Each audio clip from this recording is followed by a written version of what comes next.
Hello दोस्तों, स्वागत है आपका हमारे यूट्यूब चैनल 4 दिन की पढ़ाई में। जैसा कि आपको पता है कि हमने पिछले 2 चैप्टर ख़त्म कर रखे हैं। तो जो हमारा पहला चैप्टर है एप्लीकेशन ऑफ डेरिवेटिव, जो हमने ख़त्म कर रखा है, and the second one is limit continuity and differentiability. तो अगर आपको इन दोनों चैप्टर में से कोई भी कवर करना है तो फुल कंप्लीटेड लेक्चर्स हमारे चैनल पे अपलोड हो रखे हैं, आप उनको कवर कर सकते हैं। और ये हमारा सीरीज़ का थर्ड लेक्चर स्टार्ट होने वाला है, जिसमें हम पूरी एनसीईआरटी कवर कर रहे हैं आपके बोर्ड पॉइंट ऑफ व्यू से।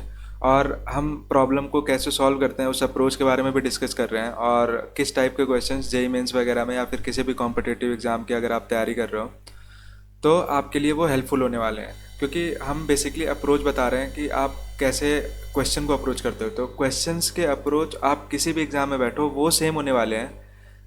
द थिंग इज़ डिफरेंट, वो होता है आपका क्वेश्चन का कॉन्सेप्ट। तो हम कोशिश कर रहे हैं कि अभी एनसीईआरटी पॉइंट ऑफ व्यू से कवर करें, ताकि आपका कम से कम बोर्ड आराम से और अच्छे मार्क्स से क्लियर हो सके। एंड देन आफ्टर हमारी एक सीरीज़ आएगी जिसमें हम एग्जाम्पलर वगैरह या फिर जे पॉइंट ऑफ व्यू से भी सॉल्व कराएंगे। और अगर आप लोगों का सपोर्ट रहा तो हम लोग जेई मेंस के कोर्सेज भी लेकर आएंगे, ठीक है।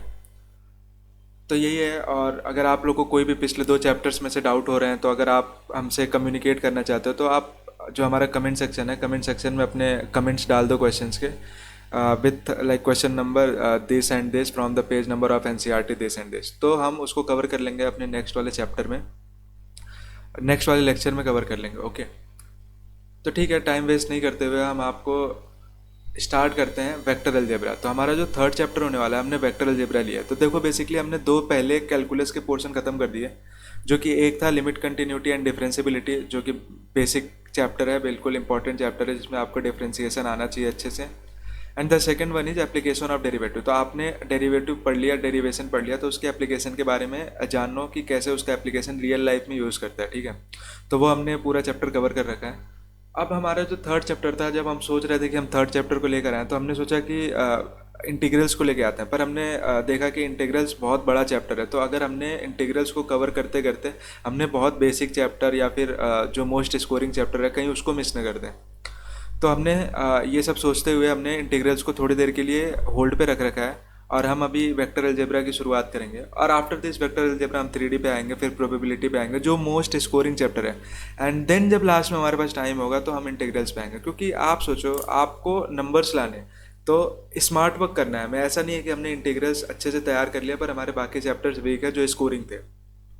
तो इंटीग्रल्स तैयार करके अगर हमने 20-25 नंबर ला भी दिए, पर बाकी में अगर हमारी तैयारी नहीं हो रहा, वो नंबर नहीं आ रहा है, तो ये कहीं से भी स्मार्ट वर्क नहीं हुआ, ठीक है। तो हम सबसे पहले ऐसे चैप्टर को कवर करेंगे जो स्कोरिंग हो, एंड देन आफ्टर भी मूव ऑन इंटीग्रल्स।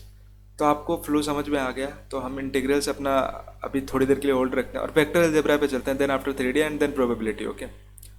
तो चलो स्टार्ट करते हैं वेक्टर अलजेब्रा। तो देखो, सबसे पहले वेक्टर क्या होता है, ठीक है, मतलब समझना होगा आपको कि वेक्टर क्या होता है। तो देखो, आपने आज तक देखा होगा कि कभी वेक्टर की बात, देखो वेक्टर की ज़रूरत क्यों पड़ी, मैं तुम्हें ये समझाता हूँ। देखो, जैसे मान लो मेरे को किसी ने बोला कि 5 मीटर चलो, तो मैं 5 मीटर चल दूंगा, ठीक है। पर अगर जो थर्ड पर्सन होगा वो मेरे को ये समझाएगा कि जो थर्ड पर्सन पूछेगा कि आपने 5 मीटर किस डायरेक्शन में चले हो, ठीक है। तो आपको वो बताना पड़ेगा कि आपकी हेडिंग किधर थी, आप किस तरफ चल रहे थे। जैसे अगर आपसे किसी ने पूछा आपके होम का एड्रेस क्या है, ठीक है, आपके ये जो घर है इसका एड्रेस क्या है, तो अगर आप ऐसे बता दोगे कि 10 किलोमीटर चलते जाओ, पर आपको ये तो बताना पड़ेगा ना कि 10 किलोमीटर कहाँ चलूँ मैं। 10 किलोमीटर मैं अभी जहाँ पे हूँ वहाँ से राइट चलूँ, वहाँ से मैं राइट चलूँ, वहाँ से मैं लेफ़्ट चलूँ, या फिर वहाँ से मैं फॉरवर्ड और बैकवर्ड चलूँ, ठीक है। तो ये जो चीज़ है आपको ये बताना पड़ेगा, ठीक है। तो ये जहाँ पर ये चीज़ें आ जाती हैं कि आपको यूनिट के साथ, मेजरमेंट के साथ, जैसे 5 मीटर मेरे को चलना है या फिर 5 किलोमीटर चलना है, तो मेरी मेजरमेंट के साथ मेरी यूनिट भी आ रही है और साथ में डायरेक्शन आ रहा है, ठीक है, कि मैं कहाँ चलूँ। अगर 5 किलोमीटर नॉर्थ आ गया, 5 किलोमीटर नॉर्थ आ गया तो ये डायरेक्शन हो गया। तो ये जहाँ जहाँ भी ज़रूरत पड़ती है तो हमें ये जो इन चीज़ों के एक साथ जो कंबाइन करके अपने अंदर कंबाइन करके जिसको हम एक साथ बोल सकते हैं, उसे हम वेक्टर बोलते हैं, ठीक है। तो जो होता है कि वेक्टर जो होता है वो क्या होता है, यूनिट का मेजरमेंट और हमारी डायरेक्शन का जो कंपोजिशन होता है उसे ही हम वेक्टर बोलते हैं। तो चलो अब डेफिनेशन पढ़ते हैं। A quantity that has magnitude, जिसके पास मैग्नीट्यूड हो एक क्वांटिटी के पास, जैसे 5 किलोमीटर है, ठीक है, as well as direction is called vector. तो जो मैंने अभी बताया आपको कि डायरेक्शन की जहाँ भी रिक्वायरमेंट होगी वहाँ वेक्टर टर्म आएगा, ठीक है। Notice that the directed line segment is a vector इतना denoted as A B as a vector A B, no problem. देखो जैसे मान लो मैंने एक वेक्टर बनाया यहाँ पर, इसका नाम ए है, इसका नाम बी है, तो ये देखो ये अगर हम एक्स एक्सिस से लेंगे तो ये सम एंगल पे होगा, मान लो अल्फा एंगल ले लिया। तो अगर हमसे किसी ने पूछा ये वेक्टर है, इस वेक्टर ये मान लो इस वेक्टर को हमने ए वेक्टर मान लिया, और ये जो ऊपर वाला डायरेक्शन है ना, ये हमें डायरेक्शन बताने का काम करता है कि ये वेक्टर, अगर ए लिख दूंगा तो ए तो कुछ भी हो सकता है ना, ए हो सकता है डिस्टेंस हो जाए, ए हो सकता है कि कोई यूनिट हो जाए, वॉल्यूम की हो जाए, या कोई भी चीज़ हो सकती है। पर अगर हमने ए वेक्टर लिख दिया तो ए वेक्टर अभी भी डिस्टेंस है, पर ये बता रहा है कि डिस्टेंस इन विच डायरेक्शन है, ठीक है। लाइक एक्स से अल्फा डिग्री पे है ए डिस्टेंस, तो ये चीज़ है हमारी, ठीक है। तो हमें ये सिंबल होता है वेक्टर का शो करने का, और ये अल्फा डिग्री पर है, ये हमें डायरेक्शन शो करने का तरीका है, ठीक है। और ये हमारा तभी वेक्टर बनता है जहाँ पे भी डिस्टेंस के साथ साथ या फिर मैग्नीट्यूड के साथ साथ क्या होता है, मैग्नीट्यूड के साथ साथ डायरेक्शन होती है, ठीक है। लाइक जैसे अगर हम बोलें कि हमारा जो जो पाकिस्तान है वो किधर है, हमारे वेस्ट में है, ठीक है। तो हम यहाँ पे डायरेक्शन की बात कर रहे हैं कि पाकिस्तान वेस्ट साइड में है। फिर सेम टू सेम बांग्लादेश किस साइड में है, हमारे ईस्ट में है। नॉर्थ में क्या है, हमारी कश्मीर है। तो हम ये डायरेक्शन अगर सोचो, अगर आपके पास एक कॉमन डायरेक्शन नहीं होगा तो आप कैसे बताओगे। आप कहीं भी चलते रहोगे तो ऐसा तो नहीं है ना कि आप कश्मीर पहुंच जाओगे, कहीं भी चलते रहोगे तो ऐसा तो नहीं है आप उड़ीसा पहुंच जाओगे या फिर केरला पहुंच जाओगे। तो you have to be headed in the direction in which that location is exist, okay. तो इसलिए वेक्टर का बहुत ही यूज होता है। आप समझ में आ गया कि वेक्टर की ज़रूरत क्यों है हमें, ठीक है। जहाँ भी अगर हमें कहीं नेविगेशन के लिए यूज़ करना हो, हमें कहीं भी नेविगेट करना हो, तो हमें वेक्टर की ज़रूरत पड़ती ही पड़ती है, ओके। सो अब हम बात करते हैं, अब आपको वेक्टर समझ में आ गया तो अब हम इसके टर्मिनोलॉजी पे जाते हैं कि कैसे कैसे वेक्टर्स काम करते हैं, किस किस टाइप के वेक्टर्स होते हैं। तो सबसे पहले जो पोजीशन वेक्टर होता है, तो देखो पोजीशन वेक्टर जहाँ भी टर्म आए तो पोजीशन वेक्टर, जो पोजीशन वेक्टर का जो टर्म है ये हमेशा इसका इसलिए होता है कि इसका जो इनिशियल पॉइंट होगा, इनिशियल पॉइंट ऑलवेज जो होगा वो 0,0,0 ओरिजिन होगा, ठीक है, हमेशा। तो अगर हमसे कभी भी किसी ने बोल दिया कि ये पोजीशन वेक्टर है, तो हम कैसे बताएंगे कि वेक्टर पोजीशन वेक्टर है या नहीं। तो उसका इनिशियलाइजेशन हमेशा 0,0 या फिर ओरिजिन होगा, ठीक है। तो आप देखो जैसे हमारा पी पॉइंट है एक्स कॉमा वाई कॉमा जी जेड, उसका वो है कोऑर्डिनेट्स है, पर वो इनिशियलाइज 0,0 से हुआ है, तो हम ये पोजीशन वेक्टर बोल देंगे। तो आर हमारा क्या हो जाएगा, पोजीशन वेक्टर हो जाएगा, पोजीशन वेक्टर हो जाएगा। उसी तरीके से ए देखो, ए वाला जो पॉइंट है, ये वाला जो पॉइंट है, ये वाला जो पॉइंट है ये भी पोजीशन वेक्टर है, बी वाला पॉइंट भी पोजीशन वेक्टर है, सी वाला भी पॉइंट पोजीशन वेक्टर है। क्यों, क्योंकि इनका जो इनिशियल वेक्टर है वो 0,0 है। कहाँ से स्टार्ट हो रहे हैं, 0,0 से, ठीक है।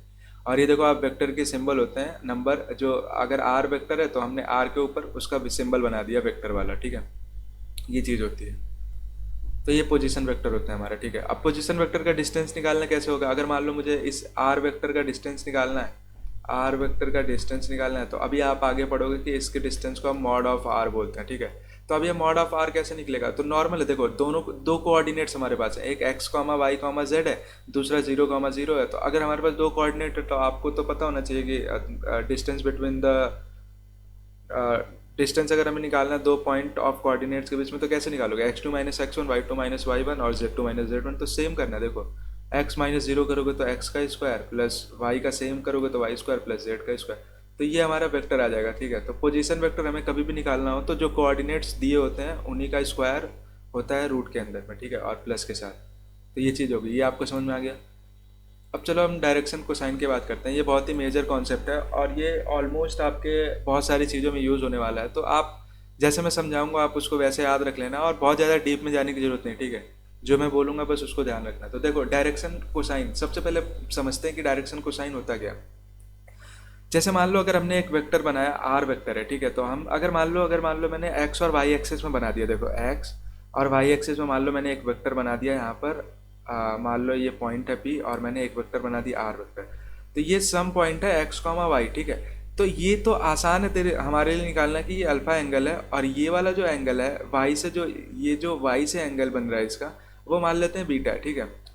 तो ये तो हमारे लिए आसान हो गया कि अल्फ़ा निकाल ले रहे हैं एक्स से और बीटा निकाल ले रहे हैं वाई से। तो हमें ये पता चल गया, अगर कल को किसी ने पूछा, जैसे मान लो इसको इसको अच्छे से समझाते हैं नॉर्थ वाले एग्जाम्पल से। जैसे मान लो ये नॉर्थ है, ये नॉर्थ है, ये साउथ है, और ये ईस्ट है, और ये मेरा वेस्ट है, ठीक है। अभी मान लो मैं 30 डिग्री पर हूँ ईस्ट से। तो अगर कभी मेरे को किसी ने पूछा कि तुम नॉर्थ से कितना डिग्री पे हो, तो नॉर्थ से तो मैं ऑटोमेटिक बता दूंगा ना कि मैं नॉर्थ से 60 डिग्री पे हूँ, ठीक है, क्योंकि 90 डिग्री का टोटल होता है। तो ये मेरे लिए आसान हो गया एक्स और वाई एक्सिस में। तो यही डायरेक्शन कोसाइन होता है। तो देखो, अगर मैं ये डायरेक्शन एंगल हो गया कि नॉर्थ से कितने डिग्री एंगल पर हूँ। पर अगर मैं ये बोलूँ कि नॉर्थ से कितने कॉस डिग्री एंगल पे हूँ, तो नॉर्थ से मैं कॉस 60 डिग्री पे हूँ, समझ रहे हो। उसी तरीके से ईस्ट से मैं कॉस 30 डिग्री पर हूँ। ये चीज़ आपको समझ में आ रही है। तो इसी को बोलते हैं डायरेक्शन कोसाइन। और डायरेक्शन एंगल क्या हो जाएगा, 60 डिग्री और 30 डिग्री हो जाएगा। तो और इस वाले टर्म में देखेंगे तो अल्फा और बीटा हो जाएगा from x axis and from y axis. तो अब देखो, अब ये तो हमारा 2D की बात हो गया, पर हम स्पेस की बात करें तो वेक्टर जब भी हम बात करेंगे तो वेक्टर ऑलवेज, वेक्टर जो टर्म बना था वो ऑल 3D स्पेस के लिए बना था, क्योंकि आप किस तरफ ओरिएंटेड हो, आपका ओरिएंटेशन किस तरफ है, आपका हेडिंग किस तरफ है, वो बेसिकली आपको 2D में तो आप बता ही दोगे, ठीक है। 2D में तो आपको पता है कि दो एक्सिस के बीच में 90 डिग्री का एंगल है, तो आप एक का अगर पता चल गया तो दूसरा माइनस कर दोगे। पर ऐसा 3D में नहीं होता। 3D में अगर आपको एक पता है तो आप दूसरे से माइनस नहीं कर सकते, ठीक है। तो आपको हर डिग्री का एंगल पता होना चाहिए, और अगर वो नहीं पता है तो फिर आपको अपनी हेडिंग नहीं पता होगी। ये समझ में आ गया आपको। जैसे मान लो अगर आपको 3D में पता है कि मैं एक्स से 45 डिग्री में, तो आप ये नहीं प्रिडिक्ट कर सकते कि वाई से कितने डिग्री पर होगे, जेड से कितने डिग्री पर होगे, ठीक है। वो आपको पहले से ही पता होना चाहिए, ठीक है। अब ये मेरे को समझ में आ गया। अब देखो, अब ये देखो, तुम्हें पी वाला जो पॉइंट दिख रहा है, ये पी वाला पॉइंट जो होता है ये इन एयर होता है, इन स्पेस होता है। तो अब देखो, अगर मान लो मैं एक एक्सिस बनाता हूँ 3D में, तो आप देखो, अगर कोई भी पॉइंट अगर स्पेस में है तो मैं अगर उससे एक लाइन डालूंगा किसी भी एक्सिस पे, तो वो लाइन क्या जाएगी, परपेंडिकुलर ही पड़ेगी। इस चीज़ को सोचो। देखो, यहाँ पे आपको फिगर में नहीं समझ में आएगा, पर मैं कोशिश कर रहा हूँ।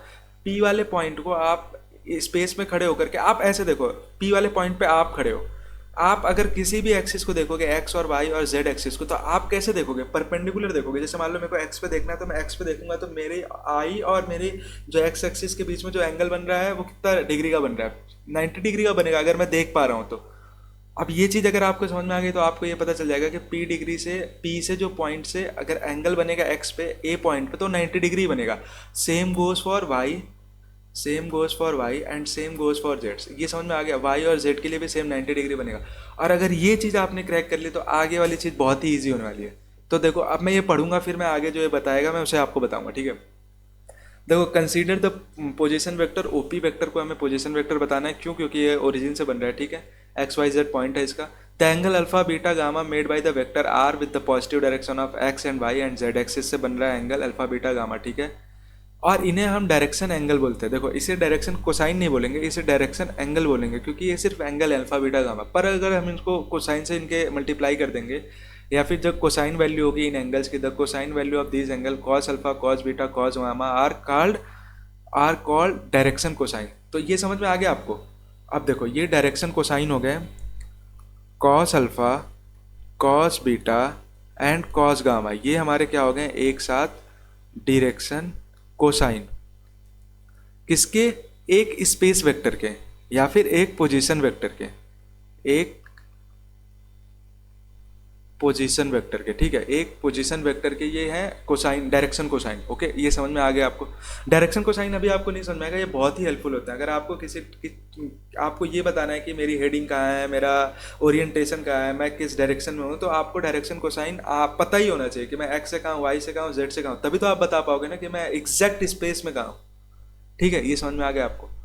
तो अब देखो, इसको डिनोट करते हैं एल एम एन से, ठीक है। तो जैसे एल एम एन से कैसे डिनोट करते हैं, देखो, L is equal to cos alpha, M is equal to cos beta, और N is equal to cos gamma. ये सिर्फ याद रखने के लिए। अब देखो, अगर अगर कॉस अल्फा की बात करेंगे तो एक बात देखो, अगर मैं उसी को बनाता हूँ, ये देखो, मैं ओ पी को बनाता हूँ, ठीक है, ओ पी, और पी से मान लो ये परपेंडिकुलर है, ये किसी भी एक्सिस पे हो सकता है। अभी के लिए मैं एक्स वाई और जेड तीनों लिख देता हूँ, ठीक है। तो अब देखो, अगर मैं यहाँ पे ये एंगल की बात कर रहा हूँ, ये अभी अल्फा बीटा और गामा तीनों है, मैं तीनों की बात कर रहा हूँ, इसलिए तीनों ले रखा है मैंने, ठीक है। अब मैं देखो, ये वाले जो डिस्टेंस है ये आर वेक्टर है, तो मैं इसके डिस्टेंस को इसकी डिस्टेंस को मैं आर ही लेता हूँ, ठीक है। अब देखो अगर मैं इस वाली डिस्टेंस को x comma y comma z लेता हूँ, तो मैं अगर अल्फ़ा की बात करूँगा तो मेरा जो कॉस आएगा उस कॉस अल्फ़ा की वैल्यू कितनी हो जाएगी, एक्स अपॉन में आर। अगर मैं इसकी बात कर लूँगा तो ये कितना हो जाएगा, इसको अभी वेक्टर ही लेते हैं यार, एक्चुअली ये पोजीशन वेक्टर है, तो ये वेक्टर लो या फिर कुछ भी लो, ये वही पॉइंट ही आने वाला है मेरा, बेसिकली सेम डिस्टेंस आने वाला है, ठीक है। तो मैं अब ये देखो यहाँ पे y अपॉन में r वेक्टर ले लेता हूँ और यहाँ पे z अपॉन में r वेक्टर ले लेता हूँ। अब मैं देखो इन तीनों को अगर एक साथ सम करूँगा तो L square plus M square plus N square is equal to मेरा कितना हो जाएगा, कॉस का alpha square plus cos square beta plus cos square gamma, और ये हो जाएगा मेरा एक्स स्क्वायर अपॉन में R square Y square upon में R square plus Z square upon में आर स्क्वायर। ये समझ में आ गया आपको, X square plus Y square plus Z square और अपॉन में सबके आर स्क्वायर, ठीक है। अब आर की वैल्यू को अगर तुम देखो तो ये एक्स वाई जेड था, तो आर का जो मॉड आएगा वो कितना आ जाएगा, आर का जो मॉड आ जाएगा देखो l square plus M square plus N square, तो आर का जो मॉड आ जाएगा वो आर स्क्वायर ही हो जाएगा। पर तुम देखो ना कि ये अगर इसको टोटल करते हैं, x square plus Z square और ये अपॉन में आर स्क्वायर आ जाएगा। अब देखो ये x square plus Y square plus Z square क्या है, ये आर स्क्वायर ही तो है ब्रो, ये आर स्क्वायर ही तो है। अगर आर स्क्वायर ही है तो ये कट के 1 आ जाएगा। तो अभी आगे वाले जो स्लाइड है उसमें आपको पता चलेगा कि L square plus M square plus N square is equal to 1 होना चाहिए, ठीक है। ये एक कंडीशन है जो आपको हमेशा याद रखनी चाहिए कि अगर आपने कहीं भी डायरेक्शन को साइन लिया है तो तीनों एंगल का अगर हम डायरेक्शन को साइन करेंगे तो वो 1 के बराबर ही आएगा, ठीक है। डायरेक्शन को साइन का जो स्क्वायर का सम होगा वो ऑलवेज इक्वल टू 1 होना चाहिए। तो ये एक आइडेंटिटी है, ये आपको याद होनी चाहिए, आगे वाले क्वेश्चंस में इसका बहुत ही यूज होने वाला है, ठीक है। ये समझ में आ गया आपको, तो चलो नेक्स्ट स्लाइड पे चलते हैं। और यही नोट था जो मैं भी बता रहा था कि L square plus M square plus N square is equal to 1 होना चाहिए, पर A square plus B square plus A square is equal not equal to 1। Vectors A square plus B square plus C square is equal to 1 कभी नहीं होने चाहिए, ठीक है। Vectors equal नहीं कह रहा हूं मैं, समझ रहे हो तुम, ये चीज है।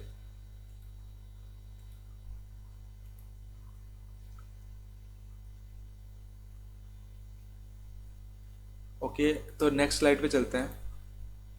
और अब देखो अब आपका बहुत ही इजी होने वाला है, बस आपको देखना है कि वेक्टर किस किस टाइप के होते हैं। मैं थोड़ा बहुत एक्सप्लेन कर दूंगा क्योंकि इनकी उतनी ज़रूरत नहीं है, ठीक है, आपको बस पता होना चाहिए। सबसे पहले देखो जीरो वेक्टर। जीरो वेक्टर सुन के ही समझ में आ रहा है कि वेक्टर जो टर्म था वो हमने इसलिए बनाया था ताकि हम डिस्टेंस के साथ साथ हम आपको डायरेक्शन भी बता पाएँ, ठीक है। पर सोचो अगर कोई वेक्टर ए वेक्टर है वहीं शुरू होके वहीं ख़त्म हो गया, तो how can you specify where is the direction, मतलब एक चीज़ वहीं शुरू हो रही है वहीं ख़त्म हो रहा है, कहीं गई ही नहीं है। अगर हो सकता है 30 डिग्री पे जाती, 45 डिग्री पे आती, 60 डिग्री पे जाती, मूव होती। अब जब हमारा वेक्टर ही नहीं मूव कर रहा है तो हमें ये कैसे पता करे चलेगा कि किस डायरेक्शन में मूवमेंट हो रही है, किस डायरेक्शन में जो भी हो रहा है, ठीक है। तो ये जो कॉन्सेप्ट है जीरो वेक्टर का, ये बस नाम है, ऐसा कोई कॉन्सेप्ट नहीं होता है और कोई यूज नहीं पड़ने वाला आगे, ठीक है।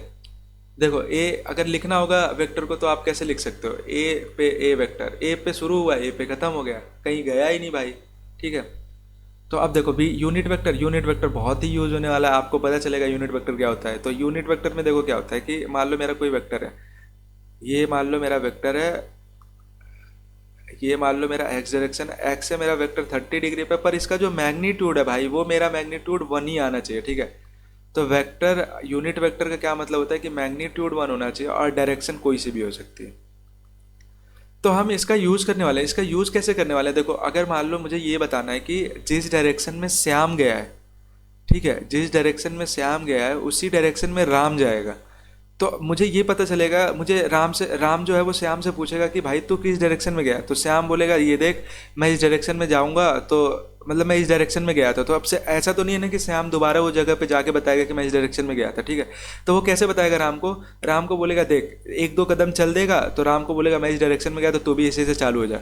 तो राम जो श्याम कर रहा है वो श्याम क्या कर रहा है, अपने जिस डायरेक्शन में गया था उसका यूनिट वेक्टर राम को बता रहा है। यूनिट वेक्टर का मतलब बस unit vector are meant to be like सिर्फ डायरेक्शन देने के लिए, समझ रहे हो, उसके मैग्नीट्यूड का कोई यूज ही नहीं है, वो सिर्फ डायरेक्ट करने के लिए, जैसे मान लो मैंने कुछ बता दिया कि तुम इस डायरेक्शन में जाओ, मैंने हैंड की मूवमेंट कर दी, पर मैं चला तो नहीं ना, मैं बस बता रहा हूँ कि तुम्हें इस डायरेक्शन में जाना है। तो उसका यूज़ यूनिट वेक्टर का सिर्फ इसीलिए होता है कि अगर राम मान लो 10 किलोमीटर चला, राम को नहीं पता है कि वो किस डायरेक्शन में गया, ठीक है, पर राम को ये पता है कि श्याम जिस डायरेक्शन में गया था उस डायरेक्शन में गया, तो राम क्या करेगा, अपनी जो डिस्टेंस है उसको मल्टीप्लाई कर देगा श्याम की डायरेक्शन से, जो उसको श्याम ने दी थी, ठीक है।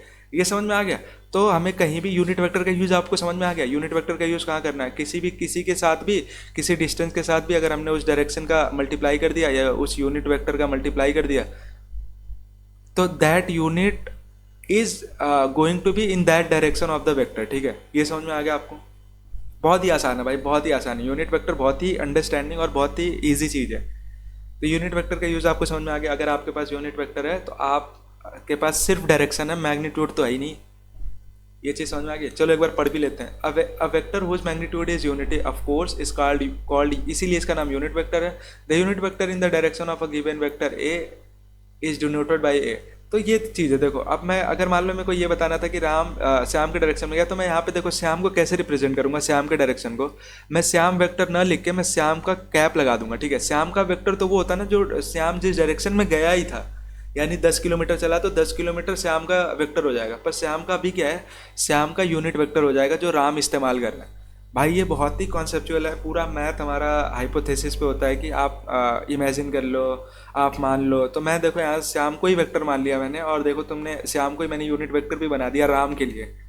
तो आप ये चीज़ें सोचोगे तो ही कर पाओगे, ठीक है। आप ऐसा नहीं है कि आपको अगर किसी ने वेक्टर पढ़ा दिया तो XYZ में ही आप ढूंढे खुद खेलते रहो।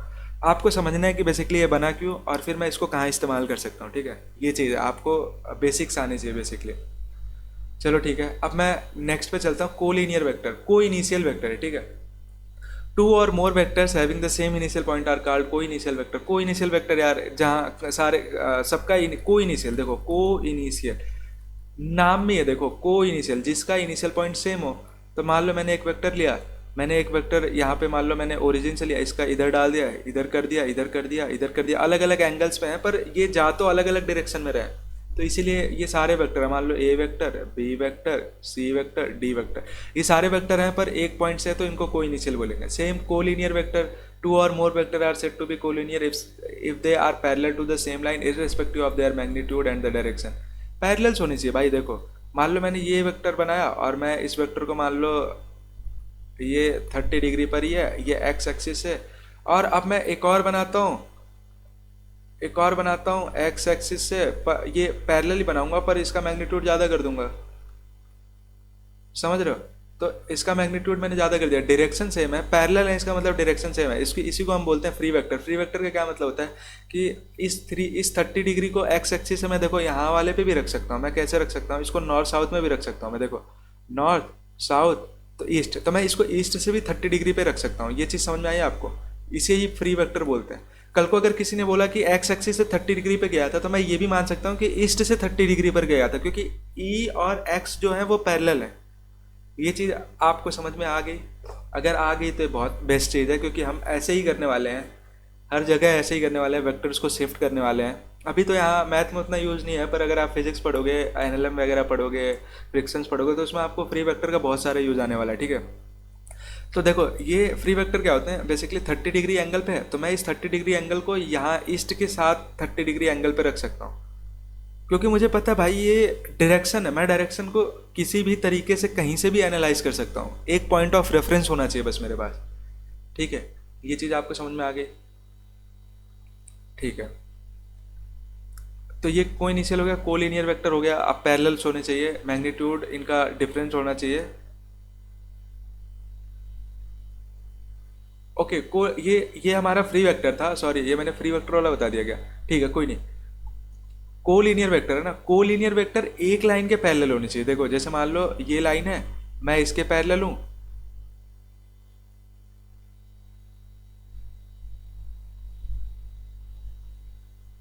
Okay, parallel to the same line, ठीक है, ये भी पैरेलल हो गया। तो ये देखो वैसे तो ऑलरेडी ये दोनों भी पैरेलल ही हो जाएंगे, सेम ही हो जाएंगे। अगर कोई इस लाइन के पैरेलल है, इसका मतलब कि ये दोनों आपस में भी पैरेलल होंगे, सेम है, फ्री वेक्टर वाला ही कॉन्सेप्ट है, कोई दिक्कत नहीं है, ठीक है। ये हमारा कोलिनियर वेक्टर हो गया। इक्वल वेक्टर में देखो यार, इक्वल वेक्टर तो आपको पता ही होना चाहिए। देखो अगर स्केलर में होता तो स्केलर में हम इक्वल कैसे बोलते हैं, मेरे पास अगर 5 मीटर की लेंथ की अगर वो स्टिक है कोई, तो दूसरे के पास भी अगर 5 मीटर लेंथ की स्केल है तो दोनों इक्वल हो जाएंगे, ठीक है। पर वेक्टर में क्या होता है कि वेक्टर में आपको डायरेक्शन भी इक्वल करना पड़ता है। देखो वो कैसे समझाता हूँ मैं आपको। देखो जैसे मान लो अगर यूनिट यूनिट की बात करेंगे तो ऐसा हो सकता है कि मैंने 5 मीटर चला, मेरे सामने वाले ने भी 5 मीटर चला, तो दोनों डिस्टेंस सेम कैरी कर रहे हैं, दोनों डिस्टेंस सेम ट्रेवल कर रहे हैं, तो दोनों इक्वल हो गए। पर वेक्टर में ऐसा नहीं होता। वेक्टर में क्या होता है कि आप 5 मीटर चल के नॉर्थ में पहुंच सकते हो, आप 5 मीटर चल के साउथ में पहुंच सकते हो, समझ, ईस्ट में पहुंच सकते हो। तो दोनों देखो, दोनों ने स्टार्ट सेम लिया पर दोनों के डायरेक्शन डिफरेंट थे, तो जो ऑब्जेक्टिव था या फिर जो हमारा फाइनल ओरिएंटेशन था वो डिफर कर गया, ठीक है, वो डिफरेंट हो गया। तो इक्वल वेक्टर हो ही नहीं सकता। इक्वल वेक्टर के लिए आपका डायरेक्शन भी सेम होना चाहिए, आपका मैग्नीट्यूड भी सेम होना चाहिए, यही है, ठीक है। अब देखो two vectors a and b are said to be equal if they have the same magnitude and the direction regardless of the position of their initial points and the written as a is equal to b. ये समझ में आ गया आपको? कोई फर्क नहीं पड़ता इनिशियल पॉइंट क्या है। इनिशियल पॉइंट क्या है, मैंने अभी बताया, फ्री वेक्टर है। आपका वेक्टर यहाँ से दिखा रहा है कि 30 डिग्री एंगल बना रहा है एक्स एक्सिस से, दूसरा वेक्टर यहाँ से चालू हो रहा है, वो भी एक्स एक्सिस से 30 डिग्री बना रहा है, तो दोनों इक्वल है। अगर 5 मीटर की ये भी लेंथ दे रहा है, 5 मीटर की ये भी दे रहा है, एक्स एक्सिस से इसका भी 30 डिग्री है और इसका भी 30 डिग्री है, तो both are equal, a is equal to b हो जाएगा, ठीक है। ये समझ में आ गया आपको? अब निगेटिव ऑफ वेक्टर तो देखो बहुत ही आसान चीज़ होती है। निगेटिव ऑफ वेक्टर में क्या होता है कि देखो अगर मान लो मैं बोल रहा हूँ कि मेरी स्टिक की लेंथ 5 मीटर है, तो -5 मीटर का तो कोई कॉन्सेप्ट नहीं बनता स्केलर में, ठीक है। तो स्केलर में -5 का कोई मतलब भी नहीं होता, ठीक है। अब देखो वेक्टर की बात करते हैं, तो वेक्टर में अगर मैं ये बोलूँ कि जो मेरा ए बी वेक्टर है, ए बी वेक्टर को मैं ऐसे ऐसे सोचता हूँ। देखो मान लो कि मैं नॉर्थ में चल रहा हूँ, सॉरी ईस्ट में चल रहा हूँ, और ईस्ट में मैं 5 मीटर चला, ठीक है। अब मैं बोल रहा हूँ कि नहीं यार ये, और ये मेरा वेक्टर है मान लो ए बी वेक्टर। अब मैं बोल रहा हूँ नहीं यार मेरे को 5 मीटर अपोजिट डायरेक्शन में चलना है ईस्ट के, तो मैं वेस्ट में चलूंगा, ठीक है।